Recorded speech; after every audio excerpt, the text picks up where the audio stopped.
So student, today we are going to discuss another very important topic of your ops and gynae. बच्चों आपकी ops और gynae के अंदर ये जो अबॉर्शन वाला टॉपिक है ये बहुत ज्यादा इंपॉर्टेंट टॉपिक है। ठीक है, एग्जाम पॉइंट ऑफ व्यू से भी ये इंपॉर्टेंट है और हमारे पास क्लिनिकली भी ये टॉपिक है, बहुत ज्यादा इंपॉर्टेंट है। आपको इसकी टाइप्स, इसका treatment, you should know each and everything.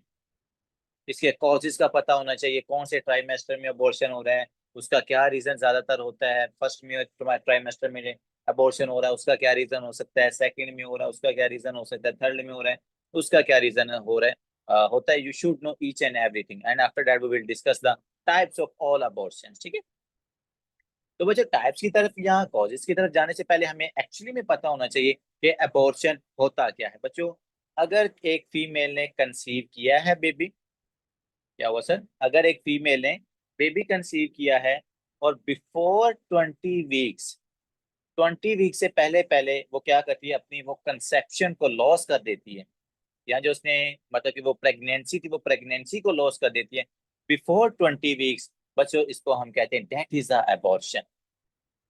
और अगर हम इसके लिए स्पेसिफिक टर्म यूज करें, इसको हम कहेंगे बच्चों that is a spontaneous abortion. ठीक है जी, स्पॉन्टेनियस अबॉर्शन एक आपकी अबॉर्शन की भी आगे सब टाइप है, क्योंकि जो अबॉर्शन होता है बच्चों इसकी डिफरेंट टाइप्स होती हैं, उसको हम क्लासिफाई करते हैं।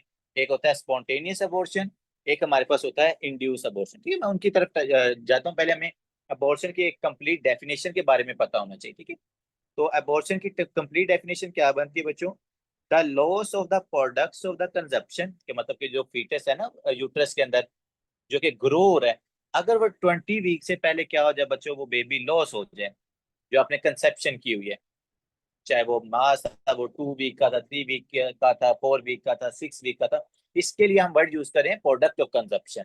ये हमने टर्म नहीं यूज की कि फीटस है, क्योंकि फीटस को तो एक जब पूरा ग्रो हो जाता है फिर उसके लिए हम टर्म फीटस की इस्तेमाल कर रहे होते हैं। तो यहाँ पर कंसेप्शन की जो प्रोडक्ट है बच्चों, अगर वो लॉस हो जाती है किस वीक से पहले पहले, 20th वीक से पहले, बच्चों इसको हम कहते हैं that is called the spontaneous abortion. एक इसकी डेफिनेशन बच्चों ये है।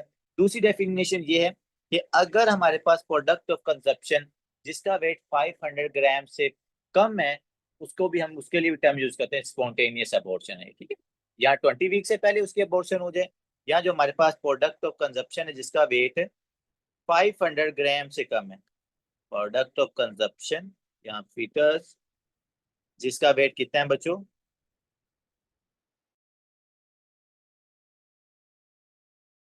के लिए भी हम टर्म यूज करते हैं that is a spontaneous abortion. ठीक है बच्चों, so more than 80% of the cases occur in the first trimester. आप लोगों ने अक्सर देखा होगा कि जो अबॉर्शंस होते हैं ना, ये या तो मतलब कि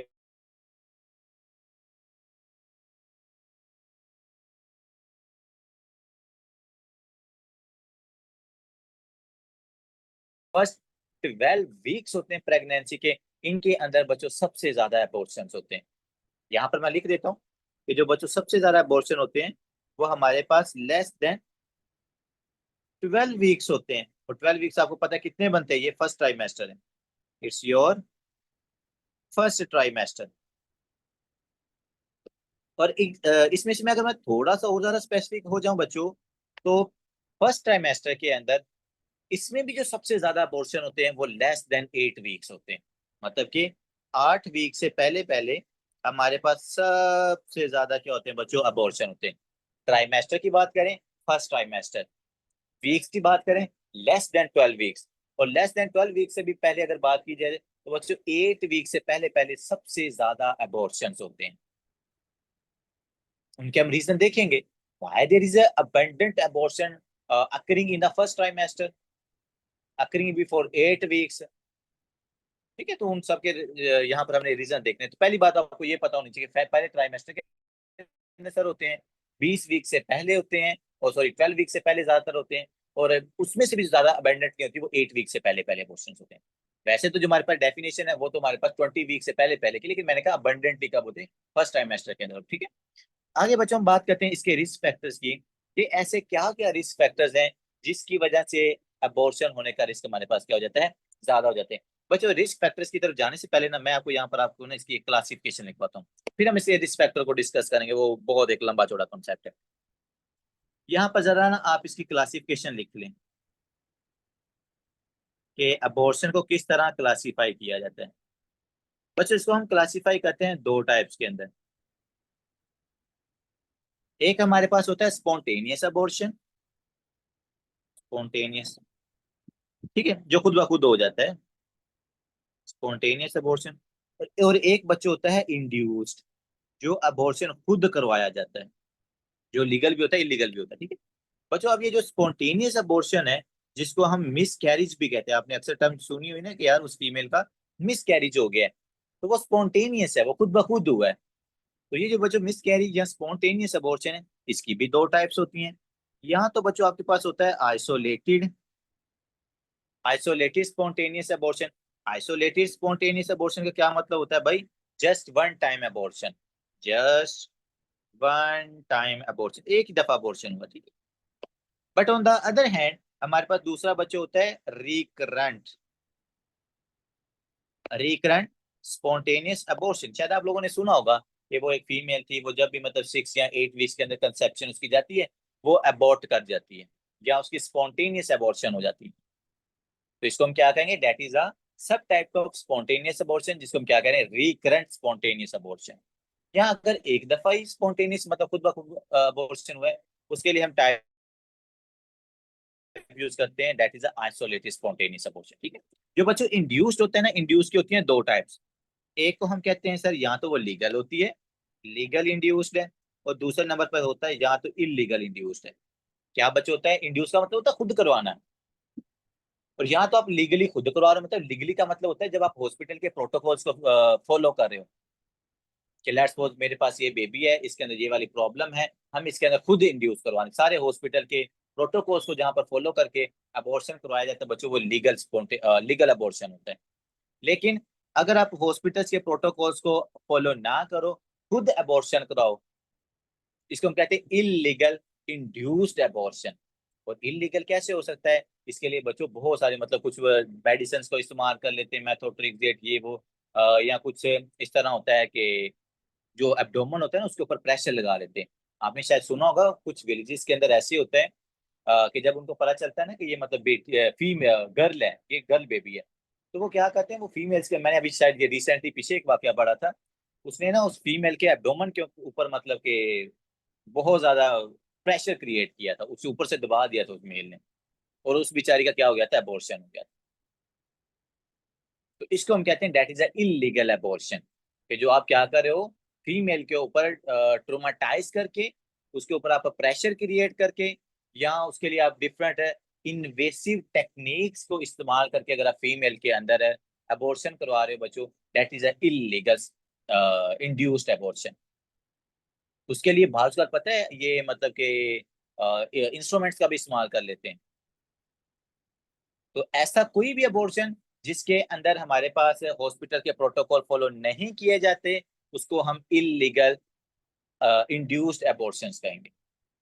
समझ लें। अब इलीगल इंड्यूस्ड अबॉर्शन का पता है आपको सबसे बड़ा रिस्क फैक्टर क्या होता है? इस फीमेल के अंदर सेप्टिक शॉक का रिस्क बहुत ज्यादा होता है। काइंडली याद रखिएगा, अगर इलीगल इंड्यूस्ड अबॉर्शन हो रहा है ना, तो इस फीमेल के अंदर सेप्टिक अबॉर्शन, या जिसके हम वर्ड यूज करें कि इसके अंदर ना सेप्टिक शॉक का रिस्क बहुत ज्यादा इंक्रीज हो जाता है, क्योंकि बैक्टीरियल इन्फेक्शन का रिस्क वहां पर इंक्रीज हो रहा है। कभी आप इंस्ट्रूमेंट फीमेल के वजाइना के अंदर इंसर्ट कर रहे हो, कभी आप और जो टेक्निक्स हैं वो इस्तेमाल कर रहे हो, तो ये पूछा जाता है। इलीगल इंड्यूस्ड अबॉर्शन की जो सबसे बड़ी कॉम्प्लिकेशन है वो है सेप्टिक शॉक, या सेप्टिक अबॉर्शन का भी इसके लिए वर्ड यूज किया जाता है, ठीक है। ये काइंडली याद रखिएगा। ये है इसकी क्लासिफिकेशन, आई होप सो आप लोगों ने लिख ली होगी। स्पॉन्टेनियस इंड्यूस, स्पॉन्टेनियस में आइसोलेटेड रिकरेंट, और इंड्यूस के अंदर बच्चों लीगल एंड इलीगल। अब बात यहाँ पर भी खत्म नहीं होती। जो स्पॉन्टेनियस अबॉर्शन है बच्चों, इसके आगे 5 सब टाइप्स भी हैं। वो 5 सब टाइप्स कौन सी है बच्चों? ये वाली हमारे पास यहाँ तो कंप्लीट अबॉर्शन होता है स्पॉन्टेनियस के अंदर ना, जो खुद ब खुद है।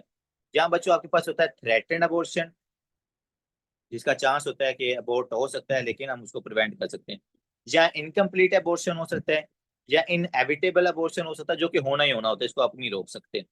फिर बच्चों हमारे पास होता है मिस्ड, कि अबॉर्शन हो गया, मिस है, बच्चे की डेथ हो चुकी है, आपको पता ही नहीं है।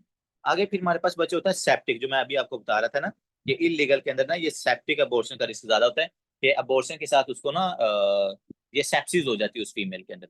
तो ये हमारे पास ना स्पॉन्टेनियस अबॉर्शन की ये सारी सब टाइप्स, अगर आप यहाँ पर लिखो देखो भी ना तो इन्होंने लिखा हुआ है types of the spontaneous abortion, जिसके अंदर सबसे पहले हम टाइप का नाम देखेंगे कौन सी टाइप है। After that we will discuss the sign and symptom into that specific type of the abortion, and then we will diagnose how we will diagnose that specific type of the abortion, and after that we will go towards the treatment, like if there's an inevitable abortion, what we have to do, if there's a missed abortion हमें क्या करना चाहिए, complete abortion है तो क्या करना चाहिए। इंशाल्लाह ये सारी बातों का आज हमने डिस्कस करना है, इसलिए हमारा जो टॉपिक है ये काफी लंबा चौड़ा होने वाला है। आई होप तो आप लोगों ने ये जो मैंने क्लासिफिकेशन लिखवाई है आप लोगों ने लिख ली होगी, इसलिए अब मैं इसको अरेज कर रहा हूँ। आगे बच्चों आते हैं कि सर जो हमारे पास अबॉर्शन होता है, अबॉर्शन के क्या कॉजेज हैं या क्या इसके रिस्क फैक्टर्स हैं। किसी भी फीमेल के अंदर जो स्पॉन्टेनियस अबॉर्शन हो रहा है उसका क्या रीजन हो सकता है, इस बात को हमने यहाँ पर डिस्कस करना है। ठीक है बच्चों, तो सबसे पहले ना मैं आपको एक जनरल सा आइडिया बताता हूँ। स्पॉन्टेनियस अबॉर्शन ना अगर वो आपको ना ज्यादातर नजर आता है फर्स्ट या सेकंड ट्राइमेस्टर के अंदर, ठीक है। यहाँ पर मैं लिखता हूँ फर्स्ट ट्राइमेस्टर, यहाँ पर मैं लिखता हूँ सेकंड ट्राइमेस्टर। डॉक्टर किरण, अगर तो फर्स्ट ट्राइमेस्टर के अंदर ज्यादातर अबॉर्शन हो रहे हैं ना तो उसका जो सबसे बड़ा रीजन होता है वो है जेनेटिक डिसऑर्डर्स।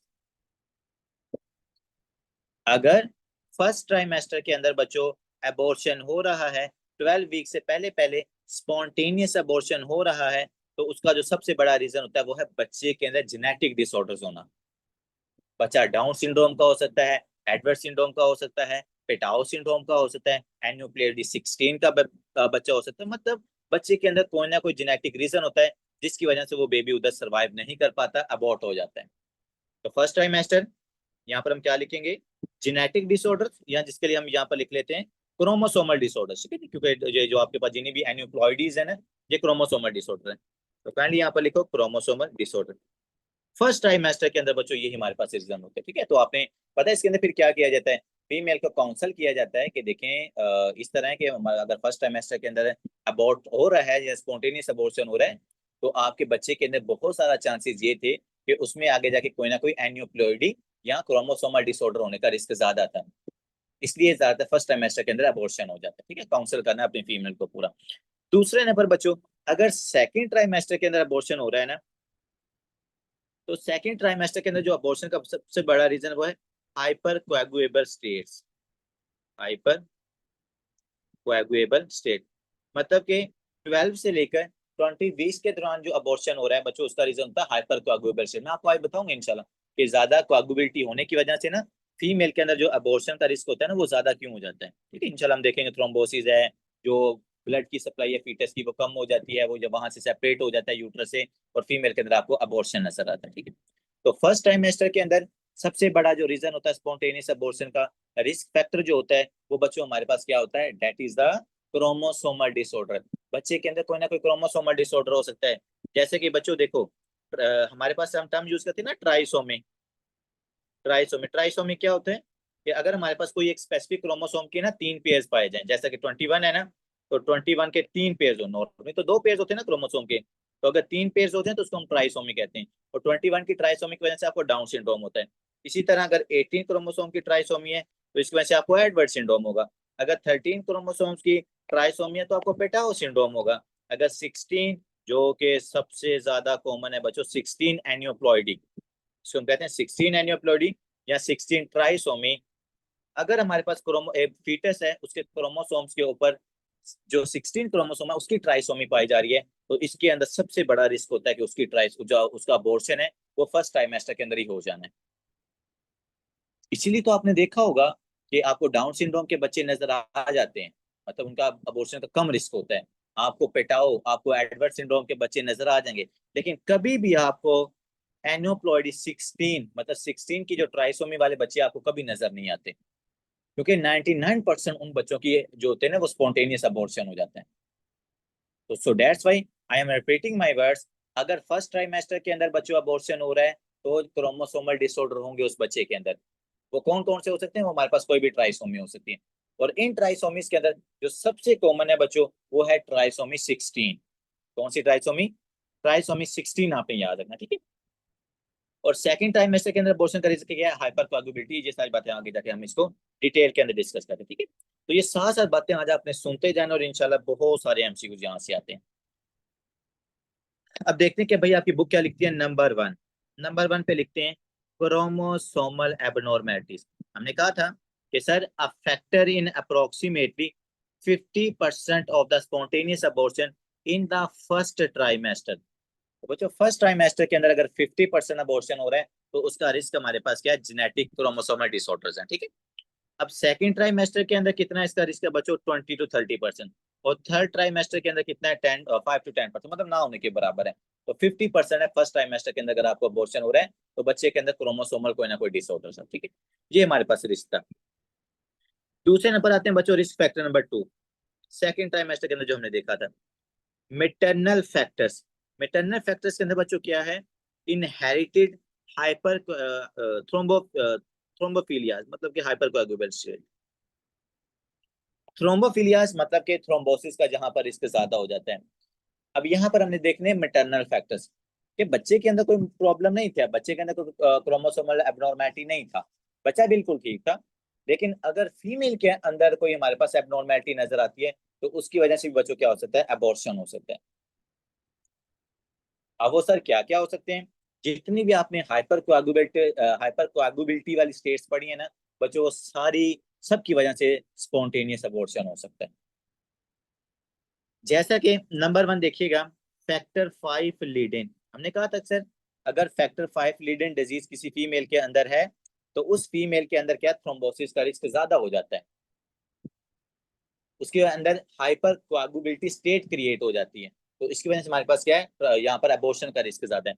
दूसरे नंबर बच्चों प्रोथ्रोम्बिन, एंटी थ्रोम्बिन की जो प्रोटीन्स है उनकी अगर आपको डेफिशिएंसी हो जाए, जैसे कि प्रोटीन 'C' और प्रोटीन 'S' है।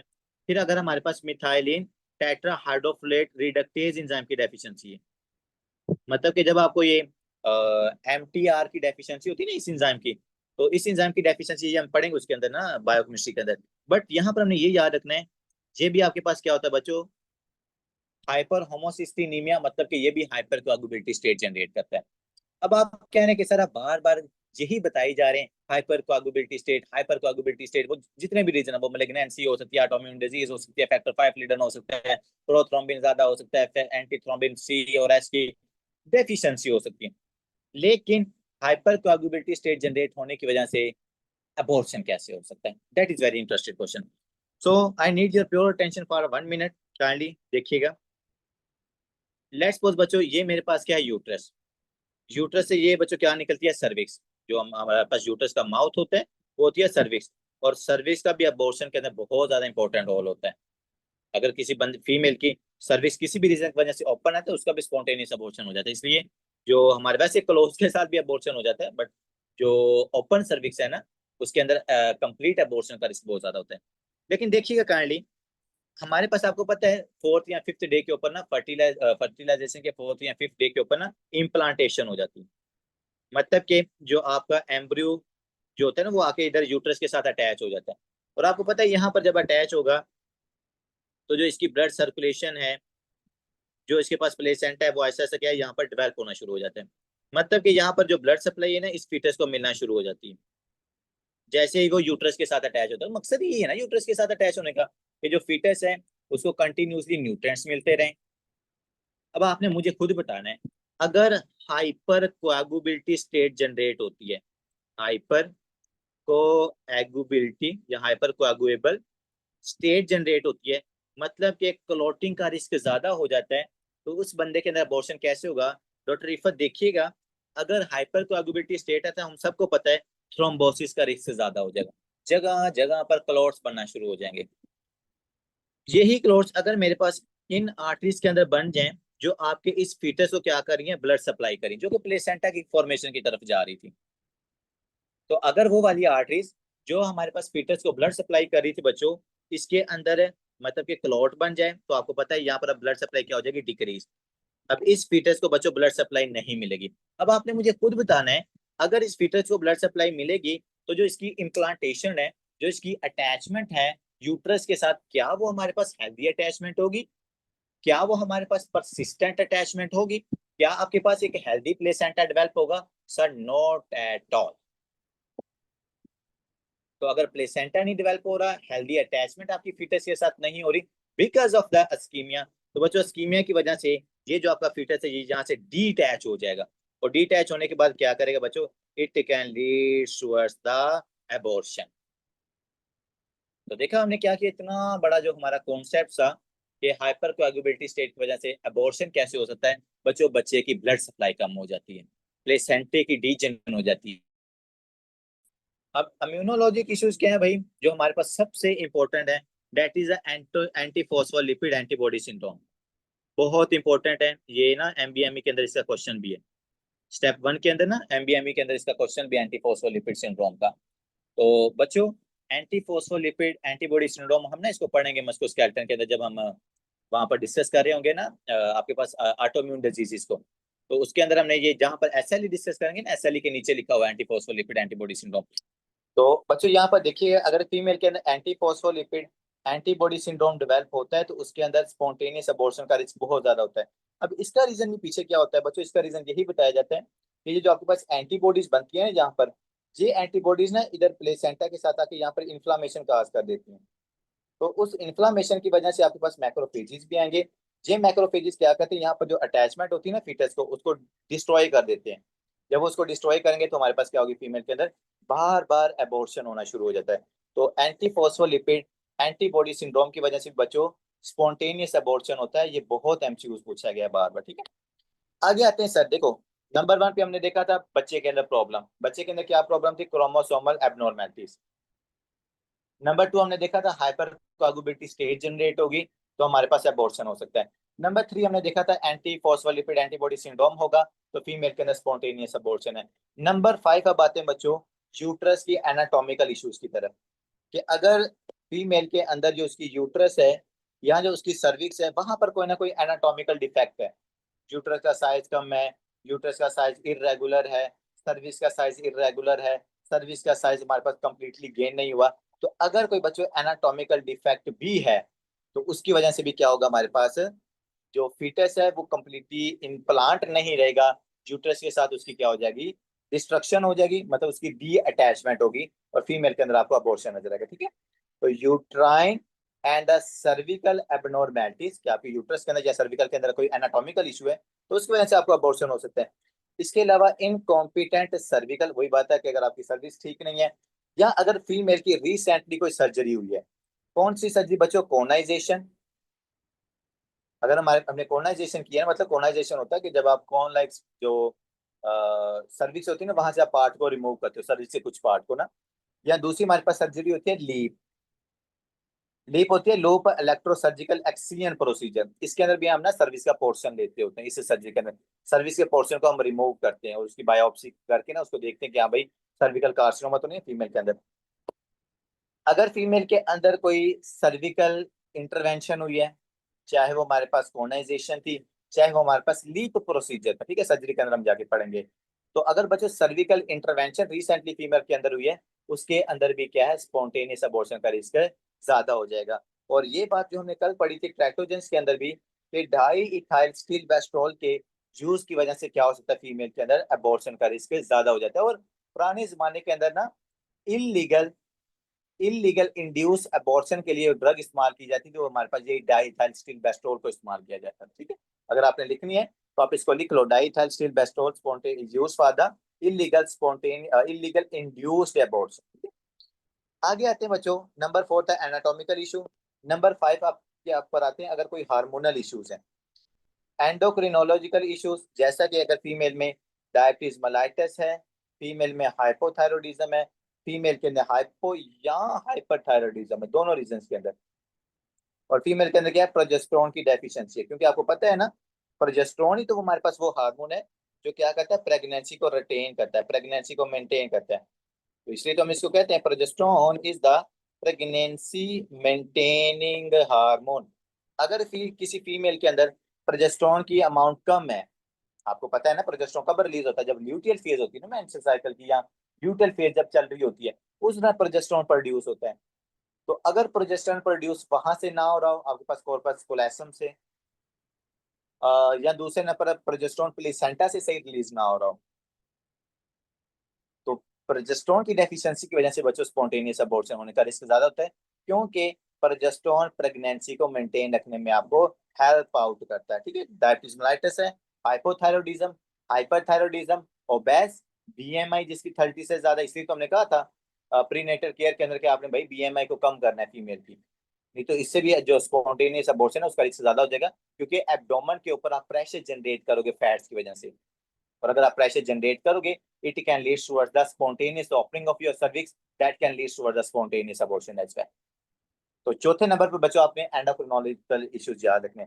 नंबर 5, नंबर 5 ये बच्चों के अगर फीमेल के अंदर या मतलब के बच्चे के अंदर, दोनों के अंदर, स्पेसिफिकली फीटस के अंदर, अगर फीटस के अंदर डेवलप हो रही है ना ऑस्टियोजेनेसिस इम्परफेक्टा टाइप 2, इसकी दो टाइप्स होती हैं ऑस्टियोजेनेसिस इम्परफेक्टा की, एक टाइप 1 होती है, एक टाइप 2 होती है।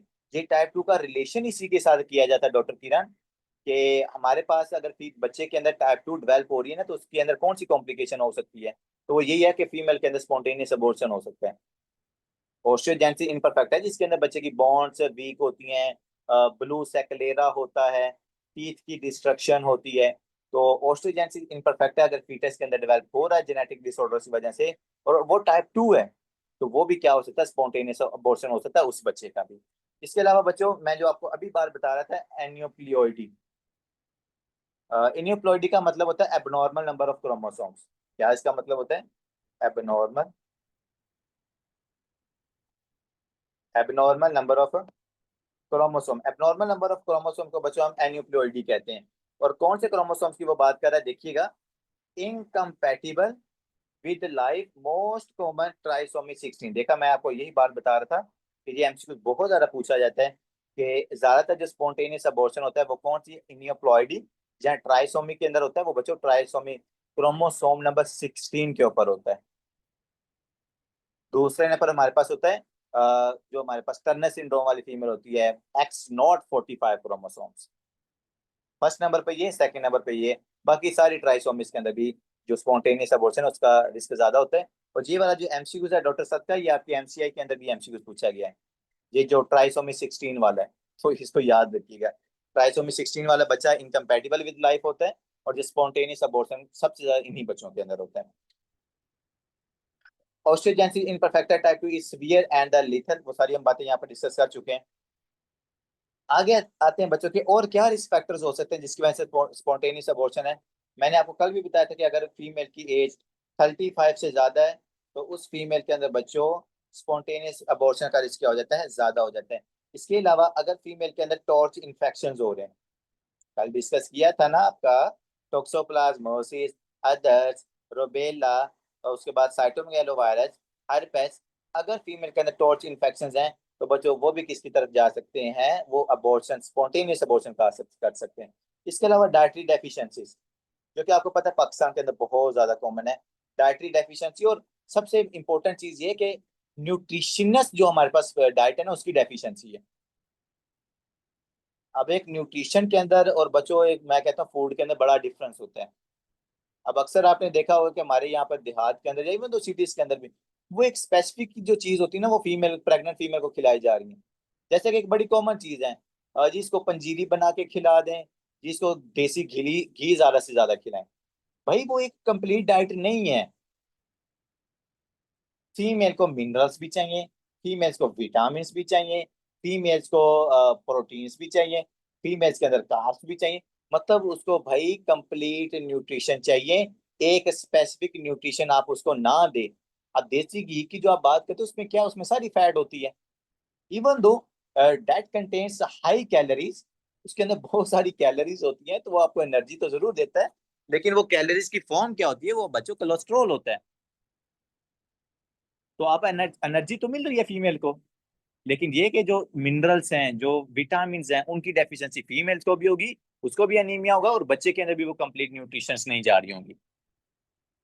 तो इस चीज को आपने मेक श्योर करना है। तो डाइटरी डेफिशिएंसी है तो स्टिल फीमेल के अंदर बच्चों स्पॉन्टेनियस अबॉर्शन हो सकता है। इसलिए हमने एक बात की थी प्री नेटल केयर के अंदर, जहाँ प्री नेटल टेस्टिंग के अंदर, कि अगर फीमेल प्रेगनेंसी की तरफ जा रही है तो हमने उसकी बीएमआई नॉर्मल देखनी है। 18 से लेकर 24 तक भाई उसकी बीएमआई होनी चाहिए, ये ना हो कि फीमेल की जो अपना ही वेट है वो बहुत ज्यादा कम है, अपनी उसकी बीएमआई कम है या ज्यादा है, तो वो दोनों केसेस के अंदर हमने फीमेल को प्रेगनेंसी की तरफ नहीं लेके जाना।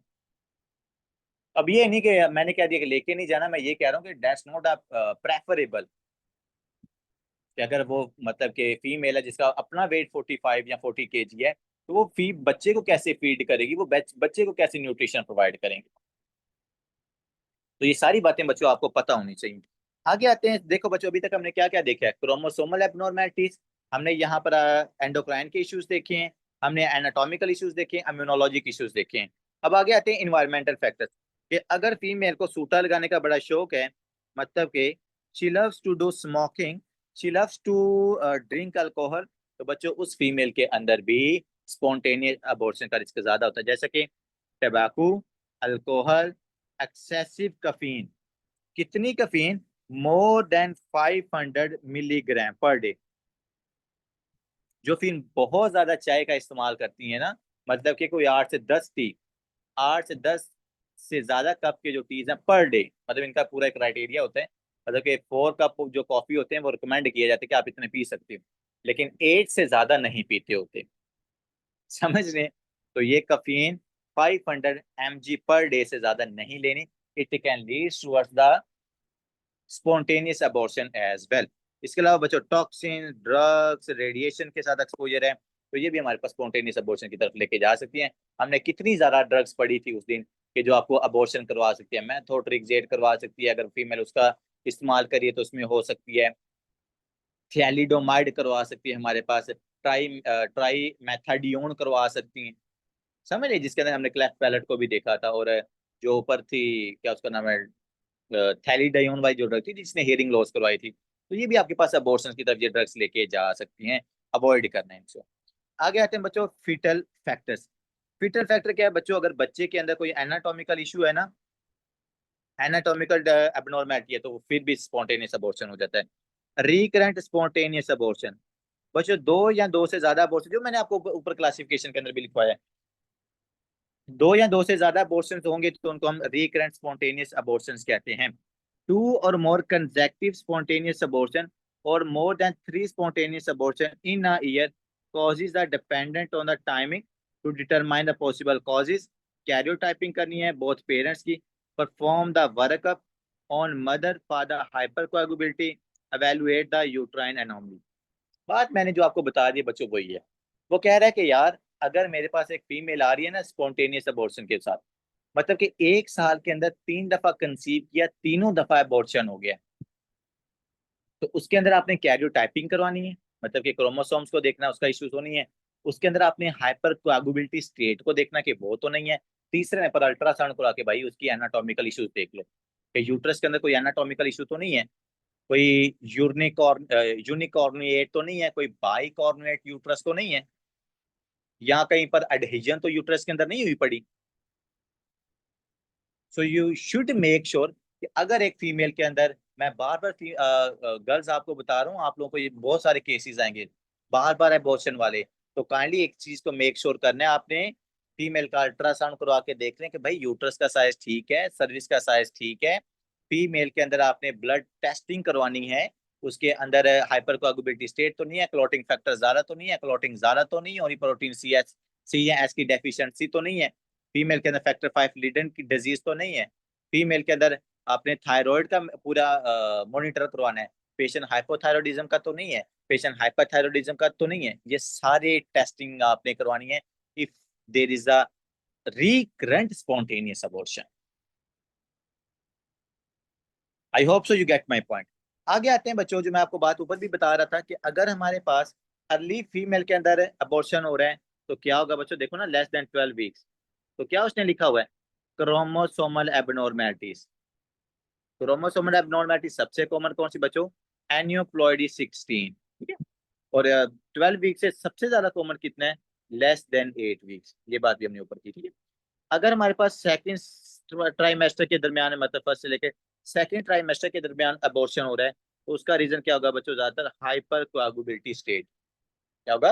हाइपर कोएगुबिलिटी स्टेट, वही आपके पास एंटीफॉस्फोलिपिड सिंड्रोम हो सकता है, एसएलई हो सकती है, फैक्टर 5 लीडर है, प्रोटीन सी या एस की डेफिशिएंसी हो सकती है। I hope so you get my point. मुझे ये नीचे उन्होंने लिखा हुआ ना, यहाँ पर सारा वही लिखा हुआ है कि अगर किसी फीमेल के अंदर ऑटोइम्यून डिजीज हो जाती है, जैसे कि एंटीफॉस्फोलिपिड एंटीबॉडी सिंड्रोम है, तो उस फीमेल के अंदर स्पॉन्टेनियस अबॉर्शन का रिस्क ज्यादा है। अगर किसी के अंदर पीटीटी, इनके अंदर एलिवेट हो जाएंगे। एक बात याद रखिएगा, मैं आपको जब सिफिलिस पढ़ाऊंगा ना, तो वहां पर हम ये वीडीआरएल, जो ये रैपिड टेस्ट है ना, वीडीआरएल, ये सिफिलिस के लिए हम करते हैं। तो ये ना फीमेल्स के अंदर, प्रेग्नेंट फीमेल के अंदर ना, ये मोस्टली फास्ट पॉजिटिव भी आता है। फिलहाल आप ये याद रखिएगा, वीडीआरएल फास्ट पॉजिटिव कब कब आता है, उसमें एक हमारे पास प्रेगनेंसी भी है। यहाँ पर भी हमारे पास फास्ट पॉजिटिव आता है। मैं इसलिए इसको डिटेल में नहीं डिस्कस कर रहा, क्योंकि ना इस टेस्ट के अंदर पूरा आपको स्ट्रक्चर देखना पड़ता है कि कौन कौन सी एंटीबॉडीज को हम देखते हैं, वो कैसे बनती है। तो फिर जाके इंशाल्लाह जब मैं सिफिलिस पढ़ेंगे ना, उसके अंदर हम तीनों टेस्ट पढ़ेंगे। एफटीए एबीएस टेस्ट को, उसके अंदर वो जो दूसरा टेस्ट है, क्या नाम था यार उसका, ये एक वीडीआरएल हो गया, और एक हमारे पास वो डार्क माइक्रोस्कोपी जो हमने करवाई थी। 3 टेस्ट करते हैं ना सिफिलिस के अंदर। तो इसमें जो वीडीआरएल टेस्ट है, जो कि सेंसिटिव है, लेस सेंसिटिव है, एफटीए ज्यादा सेंसिटिव होता है, बट ज्यादातर ये पाकिस्तान के अंदर ये टेस्ट परफॉर्म किया जाता है। तो ये मोस्टली फास्ट पॉजिटिव भी आ जाता होता है, कि उसमें सिफिलिस नहीं है फीमेल के अंदर, लेकिन स्टिल जो उसका वीडीआरएल है ये पॉजिटिव आ रहा है। तो बच्चों, हमेशा यही मतलब नहीं होता कि उसमें सिफिलिस हो सकता है, ये फास्ट, मोस्टली फास्ट भी आ जाता है। कुछ लोग ड्रग्स इस्तेमाल करते हैं ऐसी, उनके अंदर ये फास्टली पॉजिटिव आना शुरू हो जाता है। तो ज्यादा इसके ऊपर रिलाय नहीं किया जाता। आगे बच्चों आते हैं हमारे पास, ये अभी अपने कॉजेज सारे डिस्कस किए और कुछ इंपॉर्टेंट इन्फॉर्मेशन जो सारी हमने यहाँ पर डिस्कस की। अब ना इसकी टाइप्स की तरफ आते हैं कि हमारे पास जो स्पॉन्टेनियस अबॉर्शन है, इसकी क्या क्या टाइप्स है बच्चों। इन टाइप्स को हम यहाँ पर डिस्कस करते हैं, जो मैंने आपको ऊपर लिखवा भी दी थी। बच्चों सबसे पहले जो हमारे पास टाइप है, that is a complete abortion. Complete abortion क्या होता है? ऐसा अबॉर्शन जिसके अंदर आपके पास जो कंसेप्शन की कोई भी प्रोडक्ट है, product of conception is not present into your uterus. Kindly यहाँ पर देखिएगा, मैंने आपकी आसानी के लिए ये डायग्राम यहाँ पर ड्रॉ की है कि अगर किसी फीमेल के अंदर कंप्लीट एबॉर्शन होता है, तो उसके अंदर बच्चों क्या होगा? यूट्रस बिल्कुल एम्प्टी होगी। अल्ट्रासाउंड दिखाएगा इसकी यूट्रस क्या है बच्चों? एम्प्टी है। बिल्कुल जो कंसेप्शन है ना, वो यूट्रस से निकल चुकी है। तो हम यहाँ पर लिखेंगे एम्प्टी, एम्प्टी यूट्रस। दूसरी जो आपने चीज देखनी है, वो आपने देखनी है इसकी सर्विक्स। बच्चों सर्विक्स यहाँ पर आपको क्या नजर आएगी? क्लोज। ये हमसे कुछ इस दफा पूछा गया था कि कौन सी अबॉर्शन की टाइप है जिसके अंदर ना जो सर्विक्स है वो ओपन रहती है। तो जो ओपन सर्विक्स रहती है ना, देखो यहाँ पर अगर आप इधर नोटिस करोगे ना, यहाँ पर देखिएगा काइंडली, अगर जो जो मैं नंबर 2 के ऊपर ड्रा कर रहा हूँ, इधर आपको जो सर्विक्स है ना, ये आपको ओपन नजर आ रही है। अगर यहाँ पर थोड़ा सा फोकस करके अगर आप बच्चों देखो ना, तो यहाँ पर आपको जो सर्विक्स है ना, ये ओपन नजर आ रही है। तो आपकी आसानी के लिए हमने यहाँ पर एक चीज याद रखनी है कि सर, जो ओपन सर्विक्स होती है, ये 2 टाइप्स ऑफ अबॉर्शंस के अंदर होती हैं। कौन सी 2 टाइप्स हैं? जो हमारे पास आई से स्टार्ट होंगी, जिसमें एक है इनकम्प्लीट अबॉर्शन, दूसरा हमारे पास इनएविटेबल अबॉर्शन। इन दोनों के अंदर जो आपकी सर्विक्स होती है बच्चों, वो ओपन रहती है। इसके अलावा अगर यहाँ पर देखो क्लोज है, यहाँ पर देखो क्लोज है। एक इसके अंदर ओपन है सर्विक्स आपकी, एक यहाँ पर ओपन है। तो मैंने इसको याद रखने का सिंपल तरीका यही बनाया हुआ है कि जो इनएविटेबल होगी और जो इनकम्प्लीट अबॉर्शन होगा ना, इनके अंदर सर्विस ओपन होती है, बाकियों के अंदर सर्विक्स क्लोज होती है। तो कंप्लीट है बच्चों, पूरी कंसेप्शन रिलीज हो जाएगी।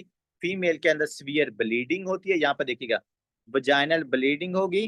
क्लोज सर्विकल ऑक्स, ऑक्स कहते हैं जो इसका ये वाला पार्ट है, ओटाइटस ऑक्स, क्या इसको कहते हैं, ऑक्स एक्सटर्ना और ऑक्स इंटरना। तो ये ऑस है, ये वाला इसकी ना, ये वाली साइड सर्विक्स की। तो ये मेरे पास क्या क्लोज आपको नजर आ रही है। Products of the conception completely expelled. तो यहाँ पर बच्चों जो हमारे पास फीटस है, वो 2 हफ्ते का, 3 का, 4 का, 5 का, वो कंप्लीटली यहाँ से अबॉर्ट हो जाता है। इसलिए तो हमने इसको कंप्लीट कंसेप्शन कहा। ठीक है छोटे शराज, आपने याद रखना है कि कंप्लीट अबॉर्शन में क्या होता है, जो प्रोडक्ट ऑफ कंसेप्शन होती है वो एक्सपेल हो चुकी होती है, यूट्रस के अंदर कुछ चीज भी बाकी नहीं रहती। हम जब इस फीमेल का अल्ट्रासाउंड करवाते हैं ना डायग्नोज के लिए, तो बच्चों वहां पर आपको क्या मिलेगी? सर्विक्स क्लोज मिलेगी। और जो अल्ट्रासाउंड बताएगा कि भाई यूट्रस के अंदर कुछ भी नहीं पड़ा हुआ, प्रोडक्ट ऑफ कंसेप्शन यूट्रस के अंदर प्रेजेंट नहीं है। ठीक है। ट्रीटमेंट भाई इसका क्या करना है? भाई ट्रीटमेंट इसका जब कंसेप्शन हो ही गई है, तो यहाँ पर हमने कोई इसका ट्रीटमेंट नहीं करना होता। ठीक है, that is a complete conception या कंप्लीट एबॉर्शन। कंप्लीट हमने डिस्कस कर लिया। नंबर 2 पे ना अब हम इनकम्प्लीट को करते हैं, क्योंकि उससे मिलता जुलता है। सबसे पहले तो मैंने आपको बताया है कि इन से क्या याद रखना है। इन का मतलब सर ये है कि जहां पर इन आई होगा ना, उसका मतलब है कि जो हमारी सर्विक्स होगी वो ओपन होगी। तो इनकम्प्लीट एबॉर्शन के अंदर भी बच्चों जो सर्विक्स है वो ओपन रहेगी, इनएविटेबल के अंदर भी ओपन रहेगी, बाकी सब के अंदर सर्विक्स ना जो है वो क्लोज रहती है। तो काइंडली देखिएगा, इनकम्प्लीट है ना, तो इसका मतलब है जो प्रोडक्ट ऑफ कंसेप्शन है ना वो कंप्लीटली एक्सपेल नहीं हुई। कुछ जो प्रोडक्ट है, यहाँ पर चले हम डायग्राम से देख लेते हैं। स्टूडेंट्स देखिएगा, जो हमारे पास प्रोडक्ट थी, जो आपके पास फीटस है, उसकी कुछ एक्सपेल्शन हुई है, लेट्स सपोज 50% एक्सपेल्शन हुई है, और 50% वो आपके यूट्रस के अंदर ही प्रेजेंट है। इसलिए हम इसको क्या कहते हैं, that is a incomplete conception. और मेरे ख्याल में ये फीमेल के अंदर ना बड़ी ये खतरनाक होती है, जो इनकम्प्लीट कंसेप्शन होती है, क्योंकि यहाँ पर सबसे ज्यादा ब्लीडिंग होती है फीमेल की। कंप्लीट के अंदर तो माना भाई एक दफा ब्लीडिंग हुई तो सारा कुछ एक्सक्रीट हो गया, लेकिन इनकम्प्लीट के अंदर ना कंटिन्यूसली यहाँ पर स्पॉटिंग होती रहती है, मतलब कंटिन्यूसली यहाँ पर ब्लीडिंग होती है। अगर यहाँ पर देखो ना नीचे, ये देखो कंटिन्यूसली ब्लीडिंग हो रही, क्यों? क्योंकि कुछ प्रोडक्ट्स हैं वो यूट्रस के अंदर है, कुछ जो प्रोडक्ट्स हैं वो हमारे पास सर्विस के जरिए अभी एक्सक्रीट हो रही है। तो इसको हम क्या कहते हैं, इनकम्प्लीट कंसेप्शन या इनकम्प्लीट एबॉर्शन, जिसके अंदर आपको वजाइनल ब्लीडिंग नजर आती है, डायलेटेड सर्विकल और सा मतलब कि जो सर्विक्स है वो आपको ओपन नजर आती है, some products of the conception expelled, and some जो है वो हमारे पास रिटेन रहती है। इसलिए हम इसको क्या कहें, इनकम्प्लीट एबॉर्शन। और इनकम्प्लीट के अंदर काइंडली देखिएगा, partial POC expulsion, bleeding, mild cramping, देखा ना यहाँ पर कंटिन्यूटी ब्लीडिंग आपको रहती है। और जो पेशेंट का हम अल्ट्रासाउंड करवाएंगे ना वहां पर हमें ये प्रोडक्ट नजर भी आएंगे। ओपन ओस, देखो यार यहाँ से एमसीक्यूज है बार बार, ओस किस में क्लोज है, सर्विस में, सर्विस किस में क्लोज है, दो मैंने आपको बता दी इंशाल्लाह, वो अब आपको भूलेंगे नहीं, बाकी सब के अंदर क्लोज होगी। फीमेल का हमने अल्ट्रासाउंड जब करवाया इस फीमेल का, तो हमें कुछ जो प्रोडक्ट्स हैं वो सर्विक्स में मिलेंगी, कुछ जो प्रोडक्ट्स हैं बच्चों वो हमें यूट्रस के अंदर मिलेगी, ठीक है, दैट इज इनकम्प्लीट एबॉर्शन। अब जब बच्चों इनकम्प्लीट एबॉर्शन होगा तो जाहिर बात है कि इसके अंदर हमने कुछ ना कुछ तो करना है फीमेल के अंदर, क्योंकि यहाँ पर कंप्लीटली एक्सपल्शन तो नहीं हुई, कि जो हमारे पास कुछ प्रोडक्ट्स हैं वो ऊपर आपके पास यूट्रस के अंदर पड़ी हुई हैं, तो इसका हमने क्या करना, कोई ना कोई ट्रीटमेंट तो इसका करना है। तो बच्चों इसके ट्रीटमेंट के लिए आप क्या करते हो, मैनुअल यूट्राइन एस्पायरेशन, कि आप ना खुद एस्पायरेट करते हो, खुद आप ना उसको एवैक्यूएट करते हो, खुद आप उसको क्या करते हो, मतलब कि सक्शन करते हो। मेरी बात आप समझ रहे हो? तीन टाइप का ट्रीटमेंट आपने यहाँ पर याद रखना है, चलो इन्होंने नहीं लिखा, हम यहाँ पर लिख लेते हैं। तीन टाइप्स का ट्रीटमेंट हम करते हैं। सबसे पहला बच्चों जो ट्रीटमेंट है उसको हम कहते हैं एक्सपेक्टेंट मैनेजमेंट। क्या कहा जाता है, एक्सपेक्टेंट मैनेजमेंट। एक्सपेक्टेंट मैनेजमेंट का मतलब होता है कि आप ना उसकी जो पेल्विक होती है उसको रेस्ट देते हो, कोई आप उसको कॉन्टेक्ट स्पोर्ट्स नहीं करवाते, कोई आप उस फीमेल के अंदर ना मतलब कि सेक्सुअल एक्टिविटी नहीं करते जिसके अंदर ये इनकम्प्लीट अबॉर्शन चल रहा होता है। तो एक्सपेक्टेंट का मैनेजमेंट का मतलब बच्चों क्या है, मैं फिर कह रहा हूँ, पेल्विक को रेस्ट देनी है आपने, फिजिकल एक्टिविटी नहीं फीमेल को करवानी, कॉन्टेक्ट स्पोर्ट्स नहीं करवाना, सेक्सुअल कॉन्टेक्ट नहीं करना, ये इसको हम कहते हैं एक्सपेक्टेंट मैनेजमेंट। दूसरे नंबर बच्चों जो हम मैनेजमेंट करते हैं that is a medical management.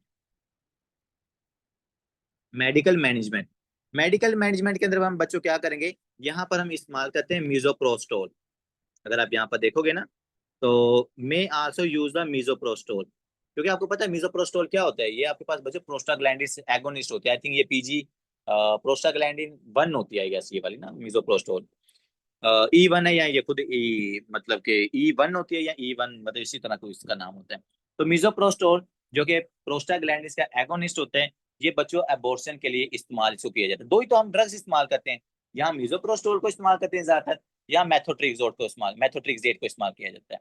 अब मेथोट्रिक्सेट तो इजीली अवेलेबल नहीं है, बट ये मिजोप्रोस्टोल का क्या किया जाता है, अब इसका पूरा प्रोटोकॉल होता है, इतने वीक तक ये कंटिन्यू ये वाली टैबलेट लेनी है दो, फिर इतने वीक के लिए ये लेनी है तो इसका पूरा प्रोटोकॉल होता है, हम देख नहीं जाता।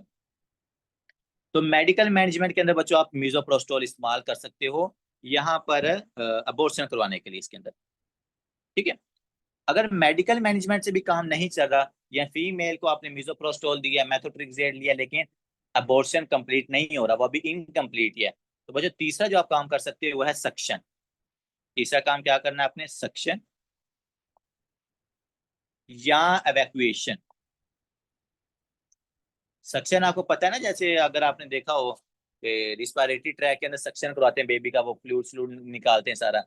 तो इसी तरह यहाँ पर चूंकि इनकम्प्लीट एबॉर्शन है ना, कुछ पार्ट यूट्रस में कुछ बाहर है, तो आप उसको सक करोगे और उसको बाहर निकाल दोगे with the help of the vacuum sucker जो होते हैं, यहाँ पर मशीन होगी इस टाइप की ना जो इसको सक कर सकेंगी। तो 3 टाइप का ट्रीटमेंट बच्चों है, एक्सपेक्टोरेंट मैनेजमेंट, दूसरा मेडिकल है जिसमें मीजोप्रोस्टोल इस्तेमाल करोगे, तीसरा हमारे पास सर्जिकल होती है जिसके अंदर आपने सक्शन या एवैक्यूएशन करवानी होती है। ठीक है, if the less than 20 weeks, वो सारी बातें यहाँ पर लिखी हुई। तो ये था बच्चों इनकम्प्लीट एबॉर्शन। अब हम आते हैं थ्रेटेंड। सबसे जो आसान थे वो हमने डिस्कस कर लिया, अब आएंगे थोड़े से यूनिक वाले, थ्रेटेंड एबॉर्शन। बच्चों थ्रेटेंड एबॉर्शन आपने याद रखना है ये अब ऐसा एबॉर्शन है जिसको जिसको जिसके अंदर ना हम प्रेगनेंसी को रिटेन कर सकते हैं। अब आप कहेंगे सर किस तरह का एबॉर्शन है, एबॉर्शन की ये क्या ही टाइप है जिसके अंदर हम एबॉर्शन को मतलब कि प्रेगनेंसी मेंटेन कर सकते हैं, हम एबॉर्शन से बच सकते हैं। यहाँ पर थ्रेटेंड है मतलब थ्रेट है आपको कि इसके अंदर एबॉर्शन हो सकता है। बात आप समझ लो कि लेट्स सपोज हमें कुछ इस तरह की सिम्टम फीमेल के अंदर नजर आ रही हैं, उसकी ब्लीडिंग होना शुरू हो गई है या उस फीमेल के अंदर यूट्राइन कॉन्ट्रैक्शंस हो रही हैं, तो हमें कुछ इस तरह के थ्रेट्स हैं कि इस फीमेल के अंदर एबॉर्शन हो सकता है, उसको हम नाम ही क्या दे देते हैं, थ्रेटेंड एबॉर्शन। अब थ्रेटेंड एबॉर्शन इसको क्यों नाम दिया जा रहा है बच्चों, काइंडली देखिएगा कुछ सिम्टम्स की बेस के ऊपर। वो सिम्टम क्या है, वजाइनल ब्लीडिंग, फीमेल के अंदर वजाइनल ब्लीडिंग है, उसका जो सर्विक्स है वो क्लोज है लेकिन क्या हो रही है, ब्लीडिंग हो रही है। अगर फीमेल का वजाइनल ब्लीडिंग है बच्चों, सर्विकल सर्विक्स उसकी क्लोज है, और फीमेल के अंदर फीटल कार्डिक एक्टिविटी क्या है, इंक्रीज है, मतलब कि कार्डिक जो बच्चे का हार्ट है ना वो मूव कर रहा है। वजाइनल ब्लीडिंग है, सर्विक्स क्लोज है, बच्चे की हार्ट एक्टिविटी काम कर रही है, इसका मतलब है थ्रेटेंड अबॉर्शन है, ये फीमेल के अंदर अबॉर्शन हो सकता है। So there is the need to prevent the abortion in this patient, क्योंकि वजाइना ब्लीडिंग हो रही है, सर्विस क्लोज है, और जब हमने अल्ट्रासाउंड किया तो हमें नजर आएगा भाई वहां पर फीटस है, प्रोडक्ट ऑफ कंसेप्शन यूट्रस के अंदर है। तो फिर इस फीमेल के अंदर बच्चों हम क्या करते हैं, हमने प्रेगनेंसी को मेंटेन करना, बचाना है इसको अबॉर्शन के अंदर, क्योंकि हमें रिस्क फैक्टर पता चल गए कि ये फीमेल आगे अबॉर्शन की तरफ जा रही है। तो साइन एंड सिम्टम देखिएगा, uterine bleeding, abdominal pain, often painless, मतलब क्या है मोस्टली पेनलेस भी हो सकता है। तो यहाँ पर हमारे पास नो प्रोडक्ट ऑफ एक्सपल्शन, मतलब कि कोई भी चीज ना एक्सपेल नहीं हुई, अभी वो यूट्रस के अंदर ही प्रेजेंट है, लेकिन सिर्फ ये है कि उसको यूट्राइन ब्लीडिंग हो रही है। डायग्नोज के अंदर हमने देखा कि सर फीमेल के अंदर ब्लीडिंग है लेकिन सर्विक्स ओपन नहीं है। अगर ब्लीडिंग है, सर्विक्स ओपन है, तो इनकम्प्लीट एक्सपल्शन हो सकती है, इनकम्प्लीट एबॉर्शन उस फीमेल के अंदर होगा। लेकिन सर्विक्स क्लोज है, एक्सपल्शन नहीं हुई, और फीमेल को यूट्राइन ब्लीडिंग है, इसका मतलब ये थ्रेटेंड एबॉर्शन की तरफ जा रही है। तो close cervix, intact membrane, fetal cardiac motion on ultrasonography, तो ये पेशेंट मेरे पास थ्रेटेंड अबॉर्शन का, ये फीमेल मेरे पास अबॉर्शन की तरफ जा रही है, मैंने इसको बचाना है। तो बच्चों थ्रेटेंड अबॉर्शन को आप कैसे बचा सकते हो, इसके लिए आपने उसको करवानी है पेल्विक रेस्ट। पेल्विक रेस्ट करवानी है, कोई मूवमेंट नहीं करवानी उसको, मतलब कि रेस्ट करवाते रहना है, 24 से लेके 48 आवर्स तक आपने बिल्कुल उस फीमेल को नहीं छेड़ना। दूसरे नंबर बच्चों, आपने इस फीमेल को क्या क्या करवाना है, सेक्सुअल इंटरकोर्स से बचाना है, क्योंकि देखो ना मोस्टली या 4 to 6 वीक का अगर वो आपके पास कंसेप्शन की प्रोडक्ट है 4 और 6 वीक की, तो उस दौरान मोस्टली जो मेल्स होते हैं या जो फीमेल है वो स्टिल सेक्सुअल एक्टिविटी को कंटिन्यू रख रहे होते हैं। तो अगर आपको लग रहा है फीमेल के अंदर वजाइनल ब्लीडिंग है, सर्विस क्लोज है, थ्रेटेंड अबॉर्शन की तरफ जा रही है, तो आपने उसको क्या करवाना है, अब्सटेन फ्रॉम सेक्सुअल इंटरकोर्स। तो सेक्सुअल इंटरकोर्स आपने कहना भाई नहीं करना, नहीं तो अबॉर्शन हो जाएगा। Abstain from sexual intercourse. दूसरे नंबर बच्चों आपने अवॉइड करवाना है एक्सरसाइज से, कि कोई भी आपने स्ट्रेनस एक्सरसाइज नहीं करनी, क्योंकि भाई खतरा है, रेड फ्लैग है कि आपके अंदर अबॉर्शन हो सकता है। So can I repeat my concept related with the threaten abortion. Female है, वजाइनल ब्लीडिंग है, सर्विस क्लोज है, अल्ट्रासाउंड के ऊपर हमने देखा कार्डिक फीटल मूवमेंट है, फिर हमने उसको बचा लेना है अबॉर्शन से। कैसे बचाना है, रेस्ट करवानी है, अवॉइड कॉन्टेक्ट स्पोर्ट से अवॉइड करवाना है, इंटेंस एक्सरसाइज से बचाना है, सेक्सुअल इंटरकोर्स से बचाना है। I hope so you get my point. आगे आते हैं बच्चों, इनएविटेबल अबॉर्शन। इनएविटेबल होता है कि जिससे आप बच नहीं सकते। नॉन अवॉइडेबल क्या है? Non avoidable. इनएविटेबल अबॉर्शन के अंदर बच्चे नॉन अवॉइडेबल मतलब यहाँ पर आप अबॉर्शन से नहीं बच सकते, यहाँ पर 110% अबॉर्शन होना ही होना होता है। तो इनएविटेबल अबॉर्शन के अंदर हमने कहा था यूट्राइन ब्लीडिंग है, लेकिन यहाँ पर नो प्रोडक्ट ऑफ एक्सपल्शन, मतलब एक्सपल्शन नहीं हुई, लेकिन क्या है, इसकी सर्विक्स ओपन होगी। देखो यहाँ पर सैटर्न के अंदर और इनएविटेबल के अंदर जो मेन रीजन है ना कि इसको हम बचा लेते हैं, यहाँ पर हम प्रेगनेंसी की तरफ फीमेल को लेके जा सकते हैं, लेकिन इनएविटेबल के अंदर नहीं लेके जा सकते बच्चों। मेन रीजन आप देखो यहाँ पर, क्या आपको मेन रीजन नजर आ रहा है? देखो ब्लीडिंग यहाँ पर भी है, ब्लीडिंग यहाँ पर भी है, लेकिन मेन जो चीज आपको नजर आ रही है बच्चों, सर्विक्स क्लोज है यहाँ पर, सर्विक्स यहाँ पर ओपन है, यहाँ पर आपको सर्विक्स ओपन नजर आ रही है। और जब सर्विक्स ओपन होती है बच्चों, तो वहां से जो अबॉर्शन का रिस्क है वो ज्यादा हो जाता है, इसलिए हम यहाँ पर इसको नहीं बचा सकते, इसकी सर्विस ओपन है। यहाँ पर बचा सकते हैं क्योंकि सर्विस क्या हमारे पास है, क्लोज है। तो इनएविटेबल के अंदर नॉन अवॉइडेबल है, अबॉर्शन होना ही होना है। और रीजन क्या है? सर्विक्स यहाँ पर ओपन है, सीवियर वजाइनल ब्लीडिंग है। तो देखो बच्चों, वजाइनल ब्लीडिंग है, डायलेटेड सर्विकल ओस है, products of the conception may be seen at or the felt at the cervix os, मतलब कि जो प्रोडक्ट है ना वो अभी ऊपर ही है, लेकिन यहाँ पर फीमेल के अंदर सर्विक्स ओपन है और ब्लीडिंग हो रही है। तो that is the inevitable abortion, जिसको आप नहीं बचा सकते, ये अबॉर्शन होना ही होना होता है।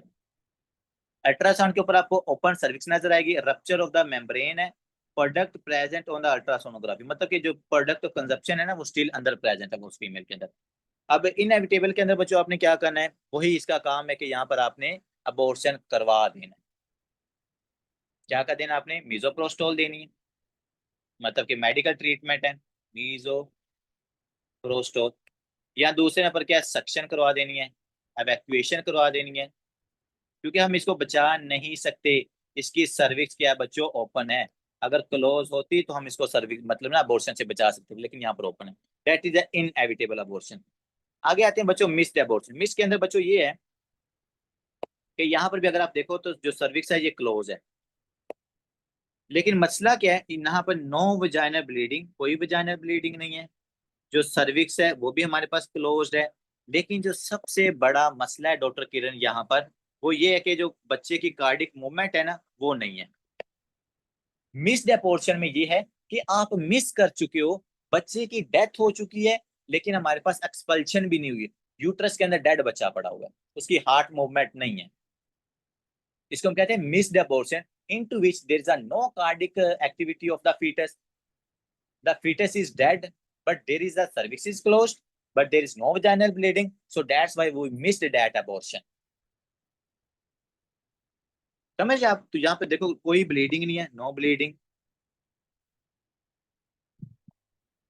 सर्विक्स इसकी क्या है, क्लोज।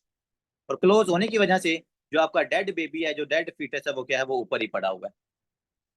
ठीक है, इसकी कोई कार्डिक मूवमेंट हमारे पास नहीं हो रही, तो इसी वजह से तो यहाँ पर लिखते हैं कि मिस्ड अबॉर्शन क्या है, एसिम्प्टोमेटिक है बच्चों, कोई ब्लीडिंग नहीं है, कोई क्रैम्पिंग श्रैम्पिंग नहीं है, नो ब्लीडिंग, जो सर्विक्स है वो मेरे पास क्लोज है, नो फीटल कार्डिक एक्टिविटी। और जब मैंने इसका अल्ट्रासाउंड करवाया, मुझे प्रोडक्ट ऑफ कंसेप्शन नजर आती है कि भाई अंदर कुछ पड़ा हुआ है, लेकिन कार्डिक मूवमेंट नहीं है, क्योंकि हमने कहा था अल्ट्रासाउंड के ऊपर आपको कार्डिक एक्टिविटी का पता चल जाता है। तो अब इस मिस्ड अबॉर्शन वाले पेशेंट के अंदर आपने क्या करना है बच्चों, यहाँ पर भी आपने स्पॉन्टेनियस को अबॉर्ट मतलब कि इंड्यूस करवा देना है। कैसे इंड्यूस करवाना है बच्चों? मीजोप्रोस्टोल। अच्छा मुझे आप एक बात बताओ कि क्या आप इस पेशेंट के अंदर पेल्विक रेस्ट करवाओगे? इसके अंदर आप पेल्विक अरेस्ट करवा सकते हो, इसके अंदर पेल्विक अरेस्ट भी हम करवा सकते हैं, मतलब ना एक्सपेक्टेड मैनेजमेंट इनके अंदर हम कर सकते हैं। हम ये कहते हैं कि यार चलो 24 से 48 घंटे देखते हैं, शायद खुद ही अबॉर्शन हो जाए, स्पॉन्टेनियस अबॉर्शन हो जाए। लेकिन अगर ना हो रहा हो तो फिर हमने क्या करना है, मीजोप्रोस्टोल देनी है। मीजोप्रोस्टोल से अबॉर्शन हो रहा है, तो अगर मीजोप्रोस्टोल से भी नहीं हो रहा तो आपने सक्शन थेरेपी करनी है। उससे क्या हो जाएगा, हमारे पास हम जो बच्चा डेड अंदर पड़ा हो उसको हम निकाल लेते हैं। इसको हम कहते हैं मिस्ड अबॉर्शन, जिसमें बच्चा डेड है, आपको पता नहीं है, सर्विस क्लोज है, नो वजाइनल ब्लीडिंग है।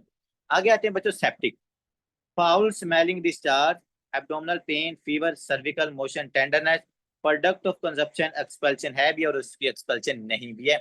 ये मैंने आपको बताया था कि जब आप इलीगल इंड्यूस अबॉर्शन करते हो ना तो वहां पर बैक्टीरियल इन्फेक्शन का रिस्क ज्यादा होता है। सेप्टिक शॉक भी, आप अबॉर्शन के साथ साथ आपको सेप्टिक शॉक भी है, तो उसको हम सेप्टिक अबॉर्शन कहते होते हैं, जिसमें अबॉर्शन के साथ साथ ना सेप्टिक शॉक भी पेशेंट के अंदर होता है। ये देखो, हाइपोटेंशन है, हाइपोथर्मिया है, व्हाइट ब्लड सेल्स काउंट ज्यादा है, ब्लड कल्चर इसका कराओ, और आपने मैनुअल मतलब इस पेशेंट के अंदर ना एस्पिरेशन वही है, डायलाटेशन करवा दो, क्यूरिटेज करवा दो, मतलब कि ना जो प्रोडक्ट्स अंदर पड़ी हुई ना उसको आप मतलब कि रिमूव करवा लो।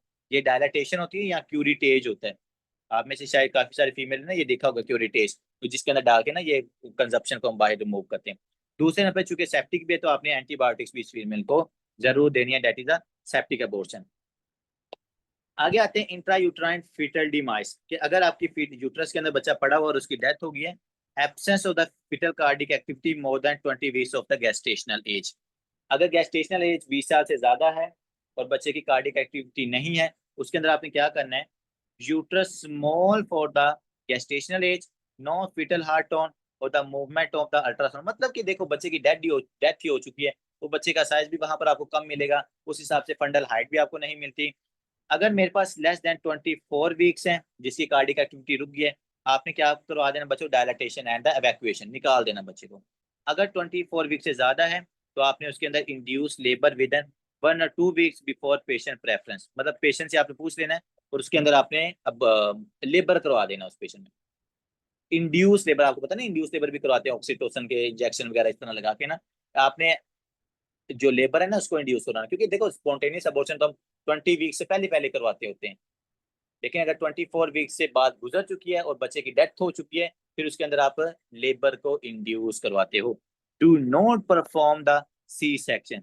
अगर बच्चे की मेरी एक बात याद रखिएगा हमेशा, अगर बच्चे की डेथ है 20 वीक से ऊपर की बात हो चुकी है तो डेथ उसके अंदर आपने सी सेक्शन परफॉर्म नहीं करना, क्योंकि देखो बच्चे की डेथ है और सी सेक्शन से फीमेल के अंदर हमारे में नुकसान हो रहा है, क्योंकि ना तो हम बचा बचा रहे हैं और फीमेल के अंदर हम ऑपरेशन भी परफॉर्म कर रहे हैं। तो बेहतर ये कि भाई उसके अंदर क्या करो, आप उसकी इंड्यूस करो लेबर को, विजाइनल विजाइनल डिलीवरी करवा दो, वहां से उसकी जो लेबर है ना उसको इंड्यूस करवा दो, ठीक है। इवन फॉर ब्रीच प्रेजेंटेशन, जो भी प्रेजेंटेशन उसके लिए वो कह रहा है सी सेक्शन नहीं करना। अगर बच्चे की डेथ है उसको आप कहाँ से निकालो, आप उसको विजाइनल डिलीवरी के जरिए लेबर को इंड्यूस करवा दो। बात अब समझ रहे, सी सेक्शन आपने इस फीमेल के अंदर नहीं करवाना। ये था बच्चों हमारे पास जो डिफरेंट टाइप्स थी आपके अबॉर्शन की। मैं आपके लिए दोबारा रिवाइज कर देता हूँ। 5 टाइप्स याद रखनी है। कंप्लीट अबॉर्शन में आपको सबको पता है सब कुछ रिलीज हो जाना है। इनकम्प्लीट में कुछ कंसेप्शन रहेगी, हमारे पास जो सर्विक्स है वो ओपन रहेगी। इनएविटेबल के अंदर हमें पता है हम अबॉर्शन से नहीं बचा सकते, तो उसके अंदर भी सर्विक्स है ओपन रहती है। दूसरी बात है हमारे पास मिस्ड अबॉर्शन, और जो हमारे पास थ्रेटन अबॉर्शन था, जिस थ्रेटन वो है जिसके अंदर थ्रेट है, हम आगे जाके उसको बचा सकते हैं सेक्सुअल कॉन्टैक्ट फिजिकल एक्टिविटी से बचा करना। और जो हमारे पास इनकम्प्लीट था, इनकम्प्लीट के अंदर कुछ पार्ट अंदर है कुछ पार्ट बाहर है, आप इसके अंदर क्या करो, कंप्लीट इसके अंदर है अबॉर्शन करवा ही दो इस फीमेल के अंदर, मतलब उसका जो एक्सपल्शन है, जो प्रोडक्ट ऑफ कंजप्शन है ना उसको वहां से रिलीज करवा दो, ठीक है। तो ये 5 इसकी टाइप्स हैं जो आपने याद रखनी है। आगे बच्चों आपकी बुक्स ने किस तरह का डायग्नोज लिखा है, हमने वैसे सारा कुछ डिस्कस कर लिया है। डायग्नोज उन्होंने यहाँ पर क्या लिखा और ट्रीटमेंट, ये सारा कुछ हम डिस्कस कर चुके हैं ऑलरेडी। चले आपकी बुक ने जो लिखा है देख लेते हैं। Diagnose by the clinical presentation and the physical examination, non viable pregnancy, मतलब ऐसी प्रेगनेंसी जिसके अंदर ना बच्चे का बचने का रिस्क, बच्चा बच्चा नहीं बच सकता। नॉन वियाबल प्रेगनेंसी जिसके अंदर फीटस की जो मतलब उसकी ना डेथ हो जाती है। Gestational sac more than 25 mm without a fetal pole or absence of the fetal cardiac activity when the CR crown rump length जो मेरे पास more than 7 on trans vaginal ultrasonography. देखो इस बात का मतलब क्या मकसद है, अगर फीमेल आपको गेस्टेशनल सैक मतलब अल्ट्रासाउंड आपने करवाया है, अल्ट्रासाउंड के ऊपर ना देखिएगा, ट्रांस वजाइनल अल्ट्रासाउंड आपने कराया और अल्ट्रासाउंड के ऊपर आपने क्या देखा है, सीआरएल। अगर सीआरएल मुझे लेट्स सपोज 7 mm से ज्यादा नजर आ रहा है, कितना है, 7 mm से ज्यादा है, और जो इसके अंदर गेस्टेशनल सैक है उसका जो साइज है बच्चे का वहां पर फीटस का वो मोर देन 25 mm है, मोर देन 25 mm है। और इन दो इस केस के अंदर फिटल कार्डिक मूवमेंट नहीं है, फिटल कार्डिक मूवमेंट नहीं है। मतलब देखो साइज ठीक है, सीआरएल भी ठीक है ऑलमोस्ट, जो गेस्टेशनल सैक है जो उसका साइज है कंसेप्शन का वो भी 25 mm से ज्यादा, वो भी ठीक है, लेकिन कार्डिक एक्टिविटी नहीं है। तो मैंने अभी आपको बताया कि अगर बच्चों कार्डिक एक्टिविटी नहीं है तो हमने क्या करवा देना उस पेशेंट के अंदर, अबॉर्शन करवा देना है। ओवर 24 वीक से पहले पहले तो इंड्यूस करवा देना है, ये देखो ना ये वाला कॉन्सेप्ट ये रिवाइज करें। अगर 24 वीक से पहले पहले तो आपने डायलिटेशन और इवैक्यूएशन करवानी है, 24 वीक से बाहर है तो आपने लेबर को इंड्यूस करवा दें। यही बात हुई यहाँ पर लिख रहे हैं। बेस्ट इनिशियल टेस्ट, क्या टेस्ट करोगे यार अब इसको देखने के लिए, तो जारी बात है हमने अल्ट्रासाउंड ही करवाना है। अल्ट्रासाउंड से हमें सारा कुछ पता चलेगा, गेस्टेशनल सैक वहां पर कुछ चीज प्रेजेंट है या नहीं है, फीटल पोल है मतलब बच्चा के अंदर जो साइज है उसका वो किस तरह का है, 6 वीक के ऊपर कैसा नजर आ रहा है, फीटल कार्डिक मूवमेंट, मतलब अल्ट्रासाउंड करवाना है। अल्ट्रासाउंड के ऊपर आपको मतलब कि लास्ट मेंस्ट्रुअल पीरियड के हिसाब से बच्चे की जो ग्रोथ हो रही है वो उतना साइज गेन है या नहीं है, फीटल पोल के ऊपर उसका साइज क्या है, उसकी जो कार्डिक मूवमेंट है ये नजर आ रही है नहीं नजर आ रही, ये आपको अल्ट्रासाउंड के ऊपर नजर आ जाएंगी। तो इसलिए अल्ट्रासाउंड को बेहतरीन इन्वेस्टिगेशन कहा जाता है। दूसरे नंबर बीटा एससीजी, वो तो आपको पता है प्रेगनेंसी के अंदर हम देखते हैं बीटा एससीजी इंक्रीज है तो प्रेगनेंसी की तरफ ही मिल जा रही है। ट्रीटमेंट क्या है बच्चों, वो अगर किसी के अंदर RH नेगेटिव फीमेल है ना तो उसको हम रोगैम जो एंटी डी का इंजेक्शन है ना वो लगा देते हैं, तो आगे जो अबॉर्शन है ना उनको बचाने के लिए। लेकिन जो मेन ट्रीटमेंट है वो जो मैंने आपको बताया related with the type, complete abortion है भाई कुछ नहीं करना, इनकम्प्लीट है तो आपने उसको मिजोप्रोस्टोल दे दो या सक्शन करवा दो। अगर मेरे पास थ्रेटेंड है तो उसके अंदर आपने मेंटेन करना है, सेक्सुअल कॉन्टेक्ट से बचाना है, एक्सरसाइज से बचाना है। इनएविटेबल है जिसको हम नहीं बचा सकते भाई, जो अबॉर्शन है वो करवा दो, उसका मिजोप्रोस्टोल दे दो या सक्शन या इवैक्यूएशन करवा दो, ठीक है। तो बच्चों ये था हमारे पास ब्यूटीफुल सा lecture that is related with abortion. I hope so कि आज आपने अबॉर्शन की टाइप्स, कब कौन, अगर अबॉर्शन फर्स्ट वीक में हो रहा है तो क्या रीजन है, सेकंड वीक में तो क्या है, क्या क्या रीजन है, इनहेरिटेड है, इम्यूनोलॉजिक है, एनाटॉमिकल डिफेक्ट्स थे, जेनेटिक रीजंस थे, एनवायरमेंटल फैक्टर्स थे, फर्स्ट वीक के अंदर फर्स्ट ट्राइमेस्टर में क्या रीजन है, सेकंड में क्या हो सकता है, फीमेल के अंदर फिर हमने इसकी टाइप्स को डिस्कस किया, वो सारी टाइप्स में डिटेल में देखा, उनको हमने विजुलाइज किया, सर्विक्स ओपन किस में होती है, क्लोज किसके अंदर होती है, वजाइना ब्लीडिंग सबसे ज्यादा किस में होती है, वो इनकम्प्लीट में है, दूसरे अंदर यहाँ जो मेरे पास एसिम्टोमेटिक होता है वो मिस्ड एबॉर्शन होते हैं। ये सारी चीजें आपने याद रखनी है। मैं कल इस टॉपिक का आपसे सुनूंगा इंशाल्लाह, उसके बाद हम नेक्स्ट कंटिन्यू करेंगे।